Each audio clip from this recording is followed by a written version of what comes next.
Canto segundo. Ocurre un día, y otro día, y otro día, y el terrible sajón, el danés idólatra, llevan impunemente la desolación a las costas de Bretaña. Arturo, la flor de la cristiandad, tiene una vida indolente a los pies de su beldad. Su cuerno de marfil, terror de los enemigos, no atemoriza más que a los corzos de Cumberland, y Caliburna, honor de la caballería inglesa, no es más que el inútil adorno de un esclavo de amor. Transcurre un día y otro día y otro día, y olvidando en el seno de los placeres sus sueños heroicos, Arturo no se acuerda ya de las hazañas de la tabla redonda. Prefiere robar una flor de manos de su amante a quitar las plumas de la cimera de un sajón. Le es más grato adornar la cabellera de su querida con las plumas de una tortolilla cogida por su gerifalte que ofrecer en el altar las banderas arrebatadas a los paganos. Pásase un día y otro día, una semana y otra semana, en esta vida sin gloria. La belleza que le domina conoce que se aproxima el momento de que se rompa aquel encanto. Muchas veces son bastante poderosos los atractivos de un mortal para detenernos en la carrera de la virtud, pero los de Gwendolen sobrepujaban a los de las demás jóvenes. Su madre pertenecía a la raza humana, pero su padre había sido uno de aquellos genios que presidía a las astucias del amor, a los triunfos de la belleza. Las vírgenes y los amantes de Bretaña le habían rendido culto con danzas e himnos cuando apareció la cruz en las orillas del Albión y se apagaron los fuegos en los altares de los falsos dioses. Desde entonces se había refugiado a las soledades de Westdale y, maldiciendo por la pérdida de sus prerrogativas, había hecho a su hija heredera de su resentimiento, y le había enseñado a emplear el artificio y el poder de sus encantos para atraer al crimen y a la infamia a los gloriosos campeones cristianos. Hábil en el arte de alimentar vanos pensamientos y de prometer mucho sin conceder nada, alentaba las esperanzas del joven tímido sin hacer más feliz al atrevido. Del mismo modo que los niños dejan la casa paterna para correr tras del arco iris, asimismo sus amantes abandonaban el aprecio público, la lealtad y la gloria por las decepciones de un sueño. Así había practicado las lecciones de su padre hasta que Arturo se presentó. Entonces comenzó a hablar a su corazón la frágil humanidad, y la sangre de su madre reclamó sus derechos. Olvidando los preceptos paternales y habiendo descendido del rango de princesa al de esclava, conoció Gwendolen, aunque tarde, lo difícil que es retener a un amante que nada tiene que esperar. Cuando veía que Arturo hacía esfuerzos para romper su cadena, trataba de estrecharla nuevamente y reemplazar los anillos que se habían gastado. Sin cesar variaba los platos de su mágica morada, y se sucedían los torneos, los bailes y los festines. Por último, puso en juego todos los recursos de la ciencia y los tesoros de su memoria, y empleó nuevos encantos para detener a un corazón inconstante. Pero todo fue en vano. Habían transcurrido 3 meses cuando Arturo se atrevió, aunque con timidez, a hablar de sus vasallos y de su trono. Dijo que ya había estado allí mucho tiempo, que deberes de que los monarcas no pueden prescindir, deberes desconocidos a los hombres de más modesta condición, le obligaban a separarse de Gwendolen. Escuchó ella en silencio, pero su triste sonrisa manifestaba su despecho. Arturo, temblando ante aquella mirada escrutadora, se interrumpía a cada paso, y su turbación le declaraba culpable. Se calló. Gwendolen le miró un momento sin contestarle. Después levantó las manos al cielo y, con una mano, cubrió su rostro para ocultar una lágrima que su orgullo no había podido contener, y con la otra señaló su cintura. La conciencia del monarca comprendió esta señal y exclamó: no juzguéis tan severamente del monarca de los bretones. No creáis que pueda abandonar una prenda de un amor tan tierno. Como caballero y como rey, juro por mi cetro y por mi espada que si me dais un hijo, daréis un heredero a mi corona. Y si el cielo solo nos concede una hija para que encuentre un esposo digno de ella, mis caballeros, que son los más valientes del mundo, combatirán en campo cerrado durante un largo día de estío, y el más valiente campeón será el que pueda reclamar como esposa a la hija de Arturo. Pronunció estas palabras con voz firme, pero no recibió contestación. Al rayar el día, antes que uno solo de los habitantes de la floresta hubiese comenzado su himno matinal o desplegado sus alas, sacudiendo las gotas de rocío que adornan las ramas, rechinaron las puertas sobre sus goznes, y Arturo se lanzó fuera del recinto del castillo. Se había despojado de los vestidos de seda tejidos por voluptuosa persa, y se había cubierto de acero de pies a cabeza. Su corcel de Libia relinchaba con orgullo y piafaba bajo su noble carga. El monarca suspiraba. ¿Eran remordimientos o recuerdo de los placeres? De pronto vio a Gwendolen y quedó sorprendido. Le esperaba en la última trinchera y estaba vestida de cazadora. Sus pies no calzaban más que unas sandalias y en su cabellera tenía una pluma de águila. Su mirada era tranquila y llevaba en la mano una copa de oro. «Te marchas», le dijo, «y ya no nos volveremos a ver, ni nos reuniremos para la alegría ni para el dolor.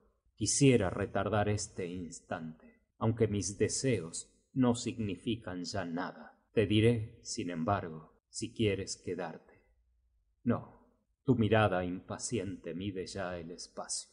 Pues bien, espera un instante. Separémonos como amantes y como amigos». Le enseñó la copa. No es el jugo grosero y sin virtud que producen las viñas de la tierra. Vamos a saborear el néctar de los genios. Bebió la mitad del líquido y se colorearon sus mejillas y sus miradas adquirieron mayor brillo. El monarca le dio gracias e inclinándose sobre el arzón, cogió la copa de las manos de Gwendolen y se preparó para beber. Pero cae una gota ardiente como el fuego del infierno sobre el cuello del caballo.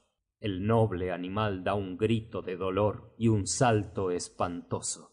Los aldeanos enseñan todavía la roca donde dejó señaladas sus cerraduras. La mano de Arturo suelta la copa y aquel licor abrasa el suelo como si hubiera caído una lluvia de fuego. El corcel furioso se lanza a través del valle, ligero como una flecha. Nada puede contenerle hasta que llega a la cima de la colina. Allí le faltan a la vez el aliento y las fuerzas, y cae sin movimiento y sin vida. Su dueño, respirando apenas y enteramente asombrado, dirige sus miradas al fatal castillo, pero no ve más que un montecillo de hierba a cuyo pie corre un arroyo y varios fragmentos de roca. Repuesto de tan extraña aventura, entró en Carlisle y bien pronto Los cuidados del gobierno borraron en su memoria el recuerdo de lo pasado. 15 años habían transcurrido, y en cada uno de ellos Arturo había añadido un nuevo florón a su corona. 12 gloriosas y sangrientas batallas habían reducido a los sajones. La Bretaña consiguió librarse del gigante Raithon, inmolado por la terrible Caliburna. Por último, la gloria de la tabla redonda había resonado por todo el universo. Todo caballero deseoso de conseguir la gloria que pueden dar brillantes aventuras se trasladaba a Bretaña. Toda víctima inocente de un feroz tirano iba a reclamar el auxilio de Arturo, y jamás se reclamó en vano su apoyo. Durante las fiestas de Pentecostés se desplegaba en su corte extraordinaria magnificencia. Convocaba a todos los príncipes y pares, a los que debían rendirle homenaje, los jóvenes que querían ser armados caballeros, y, por último, todos los oprimidos que tenían necesidad de apoyo. En esta época solemne había juegos y fiestas y torneos, imagen de la guerra, y a los que venían campeones de países extranjeros a romper una lanza se les agasajaba, y ni uno solo de los caballeros de Arturo podía dispensarse de asistir a ellos, a no ser que se hallase en regiones lejanas. Los heraldos proclamaban el lugar de la reunión, que unas veces era en Canleon y otras en Carlisle. Esta vez debía celebrarse la fiesta en Penrith, donde se reunía la flor de la caballería. Allí se veía a Galaor, de formas vigorosas y nobles, y cuyas facciones tenían la modestia de las de una virgen. Morold, con su terrible hacha. Tristram, tan desdichado en amores. Dinaram, el de la fogosa mirada. Lancibal, que tenía la lanza encantada. Y Mordred, Brunot y Belvin.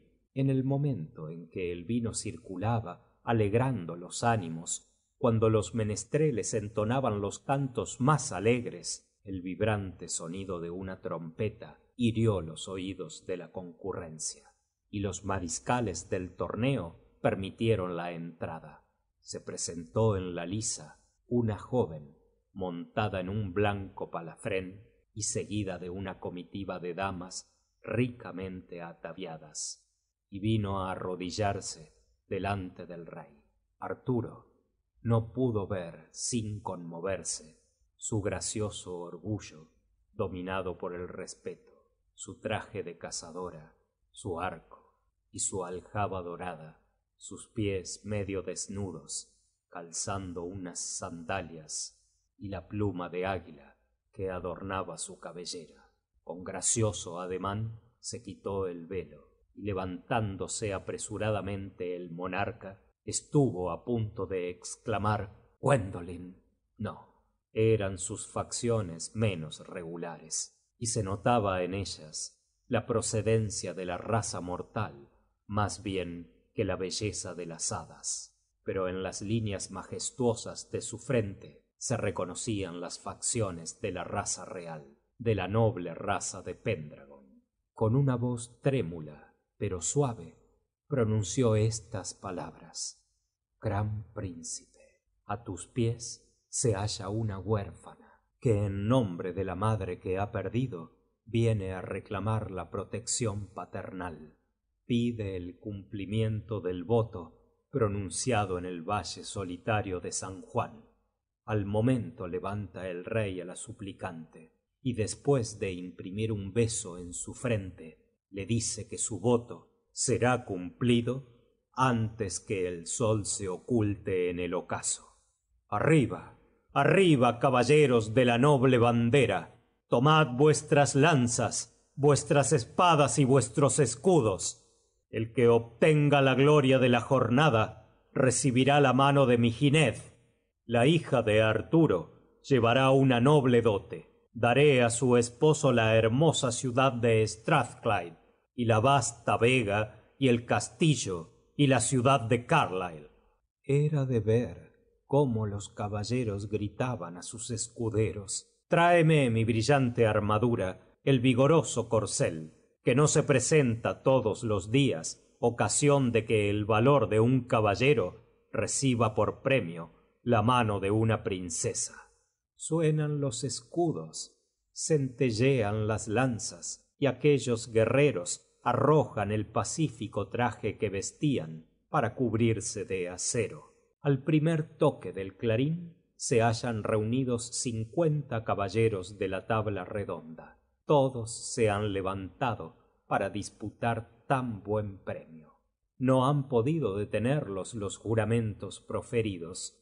En vano suspiran las damas y echan miradas dolorosas a los combatientes para recordarles los derechos del amor, las prendas que han recibido y el honor que olvidan. Los caballeros están tan ocupados con sus lanzas y sus escudos que no ven las miradas ni oyen los suspiros. Procuran librarse de aquellas miradas suplicantes volviendo la cabeza, y dicen para sí: «Si quedo vencedor, será mi esposa una reina, y jamás joven más bella llevó la corona».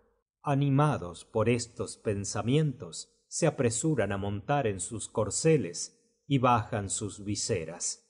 Los campeones se presentan en grupo en la liza. Los caballos caracolean orgullosamente, y los penachos se agitan al soplo de la brisa. En aquel momento contemplaba a Arturo tristemente a la flor de la caballería, al baluarte de la cristiandad, al escudo del reino en la hora del peligro. Conocía, pero demasiado tarde, las desgracias que podían ocurrir en esta lucha culpable, porque sabía que antes de que se pudiera separar a los campeones, más de un noble corazón quedaría sin vida. Entonces sentía haber hecho tan temerario voto.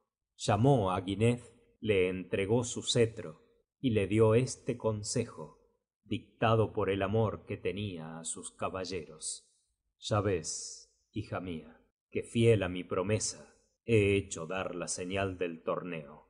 Recibe mi cetro como reina de esta fiesta guerrera, pero escucha lo que voy a decirte. La belleza es, sin disputa, la estrella polar de la caballería. A la primer palabra de su boca, el campeón saca la espada, hallando en su sonrisa la única recompensa que ambiciona.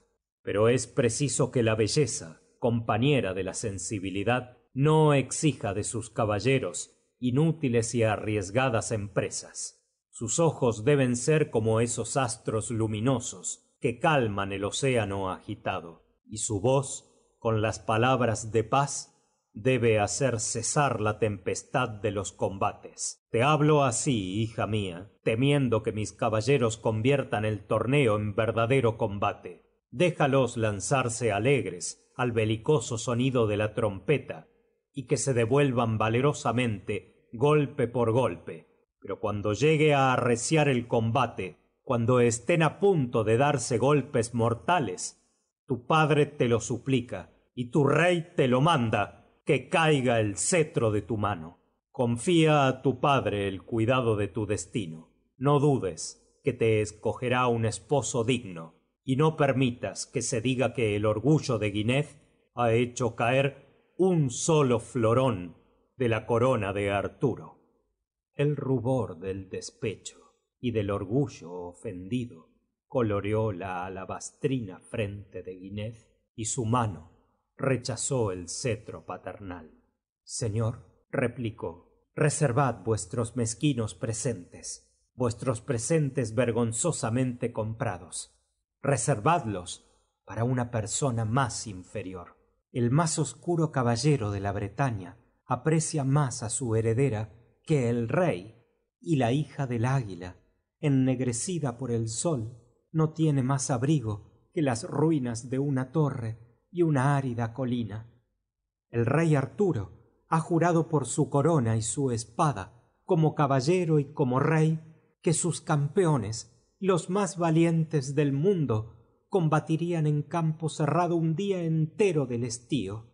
Revocad vuestro juramento y la pobre Guineth volverá al valle donde nació, y la mancha que empañará vuestra espada y vuestra corona no cubrirá a vuestra hija. No creáis que acepte un esposo si no es el caballero que haya demostrado su valor conforme lo habéis prescrito. No creáis que la hija de los Pendragones se asuste con el choque de las espadas, ni con el ruido de las lanzas cuando saltan hechas astillas. Estad tranquilo, que no se desmayará a la vista de la sangre. La desdichada Gwendolen ha hecho conocer a su hija bastante bien la perfidia de los hombres para que Guineth se compadezca de ellos cuando reciben la recompensa que merecen. El monarca suspiró y dijo: Te concedo lo que no puedo negarte, porque ni el peligro, ni el temor, ni la muerte obligarían a Arturo a faltar a su palabra. Ya veo que tu madre ha formado esa alma sin piedad. Es cierto que había sufrido mucho, pero no tenían culpa los que van a verter su sangre. Haz del cetro el uso que te parezca, pero ten presente que si se sacrifica una sola vida, no ocupará Ginez en el corazón de su padre el lugar que debía ocupar. Cuando dejó de hablar, volvió la cabeza, porque no podía resistir aquella orgullosa mirada, y al punto se sentó en el trono con el cetro en la mano, árbitro de la vida de tantos valientes. No podía resistir tampoco el espectáculo de aquellos campeones que, colocados en dos filas opuestas, estaban a punto de llegar a las manos, y la señal de la trompeta resonó en su oído como un toque fúnebre. Entonces, por la primera vez, el heroico monarca alejó sus miradas del espectáculo de los combates. Pero Guineth oyó todos estos preparativos con la alegría del halcón cuando oye el grito de la perdiz. ¡Ay! No la juzguéis severamente. Corría por sus venas una sangre que circulaba más prontamente cuando se oía una música guerrera. Además, la mujer más sensible no hubiera podido menos de contemplar con avidez aquellos nobles hechos de armas. Cada uno de los campeones demostraba tanta destreza en parar los golpes como en recibirlos. La lisa estaba sembrada de plumas de todos colores que volaban a merced del viento, pero todavía no estaban los coseletes teñidos de sangre, y se hubiera creído que tan terrible lucha sólo debía costar la pérdida de algunos penachos y algunas cimeras. A medida que arreciaba el combate, era más penetrante el sonido de la trompeta, así como la brisa de abril agita la verde enramada y el canto agudo de la alondra domina el murmullo de la selva. Pero bien pronto el combate se hizo más serio. Las lanzas hacen brotar sangre, las espadas hacen saltar chispas, combatientes y corceles caen en la arena para no levantarse más. El brillante adorno del torneo no existe. Los escudos no tienen ya emblemas. El acero de las corazas ha volado en pedazos y pocos tienen ya los yelmos puestos. Se acabaron las brillantes maniobras. El furor y la desesperación han dejado un rastro sangriento y se dan golpes a diestro y a siniestro. El clamor de las trompetas parece el grito lúgubre del ave acuática que sobre los torbellinos del abismo canta el himno fúnebre del náufrago. 20 campeones, lo más escogido de la tabla redonda, yacían en la arena. Desesperado, Arturo se mesaba su blanca barba y sus cabellos. La orgullosa Guineth siente un horror involuntario y se estremece de temor y de piedad, pero le parecía que la sombra de su madre le prohibía que diera la señal para que cesara el combate. Cayeron Bunot Tantas, Mador, Elías y Lionel, Rogemont y Dinamán estaban sin vida, y Ferrand estaba bañado en sangre. Bannock, acosado por el poderoso Morold hasta el extremo de la liza. El joven Bannock, a quien apenas apuntaba el bozo. Bannock, que si hemos de dar crédito a la fama, debía su existencia al terrible Merlín, acababa de caer exánime a los pies del trono. Su sangre enrojeció las sandalias de la reina del torneo. En este momento el cielo se cubre de nubes. Ruge el huracán. La tierra, trastornada por repetidas conmociones, se abre en medio de la liza, y del seno del abismo se ve salir la imponente figura de Merlín, el temible encantador.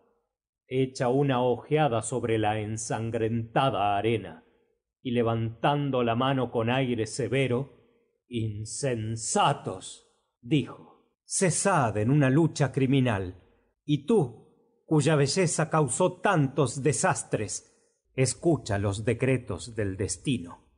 Un largo y pesado sueño cerrará tus ojos, a los que no ha podido arrancar una lágrima la piedad. La mano de hierro de la letargia encadenará los latidos de ese corazón que nada ha podido conmover. Pero como las lecciones de tu madre han sorprendido ese corazón sin experiencia, e intercede también la sangre de Arturo, se mezclará el castigo con el perdón. Sufrirás tu destino en el valle de San Juan con esta condición: nadie podrá despertarte más que un caballero, cuyas hazañas y cuya fama igualen a los de la tabla redonda. La larga duración de tu sueño acostumbrará a la posteridad a contar todos sus males desde el día en que el orgullo de Gwynedd causó la muerte de los campeones de la Cruz Roja.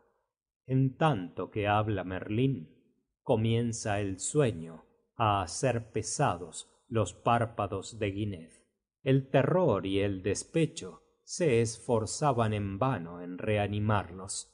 2 veces, con un penoso y lento esfuerzo, pasó su mano por la frente. 2 veces trató de levantarse de su asiento, pero Merlín ha pronunciado la mágica sentencia, y la muerte de Bannock debía ser vengada. Las franjas sedosas de sus largas pestañas bajan lentamente, tan lentamente como en una tarde de estío la violeta replega su oscura corola.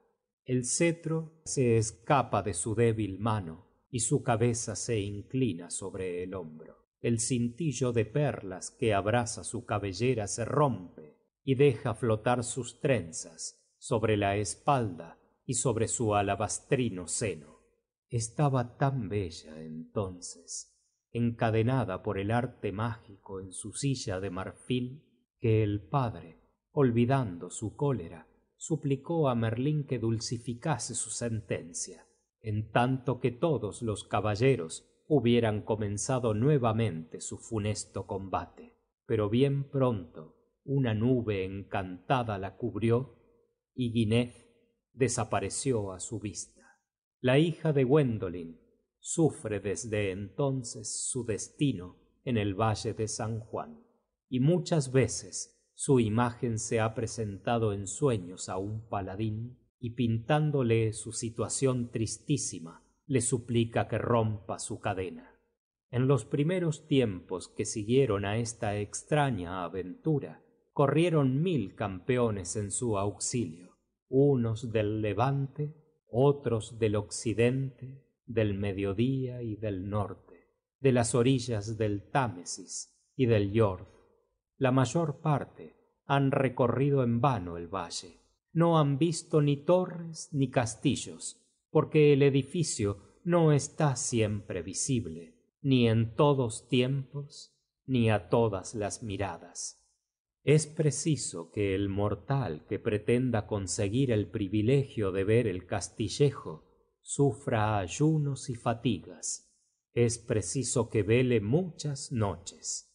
Entre el pequeño número de caballeros cuya perseverancia ha ido más lejos, la mayor parte abandonaron la empresa después que leyeron la inscripción grabada en 3 puertas antiguas. Los pocos que se atrevieron a entrar no han vuelto a aparecer. Olvidada ahora, después de tantos años, ha perdido la esperanza de ver el fin de su contrario, y su sueño, profundo como el de las tumbas, no será interrumpido hasta que en el día del juicio suene la trompeta del arcángel. Fin de la relación. Fin del canto segundo.